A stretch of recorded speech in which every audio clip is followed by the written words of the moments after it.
Si ndikon ADHD-ja në performancën akademike dhe sociale të fëmijëve? Nëse është vërtet një diagnozë ADHD-je dhe dua të mësoj këtij fakti sepse edhe në Shtetet e Bashkuara të Amerikës mendohet që është kaluar në një mbi diagnostikim. Pra, në fakt, ndonjëherë mundet të mbi diagnostikojmë fëmijë me ADHD, pra mundohemi të japim një terminologji apo të vendosim një diagnozë edhe për fëmijë që në fakt nuk e kanë këtë çrregullim. ADHD-ja ndikon dhe ndikon shumë, sepse ndikon në performancën akademike.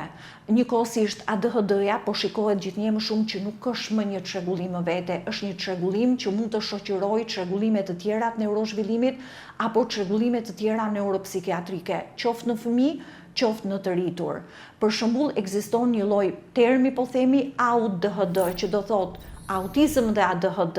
pra bashkëshoqërohet shumë shpesh ADHD-ja me autizëm. Një terminologji tjetër e futur vitet e fundit është ajo që quhet ADHD-ja komplekse, pra ADHD-ja që shoqërohet me një diagnozë tjetër, me çrregullime të sjelljes, me qëndrim opozicional sfidues, me sindrom obsesive kompulsive, ADHD me ankth, ADHD me depresion, kryesisht në fëmijët më të rritur apo në adoleshentët, apo në pjesën më të madhe të rasteve, kombinimi më i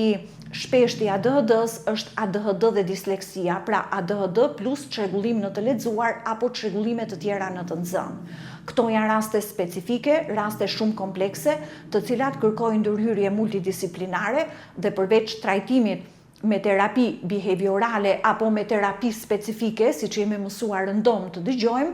në këto raste patjetër që duhen përdorur edhe medikamentet, janë kryesisht medikamentet stimulante që përdoren në trajtimin e ADHD-s.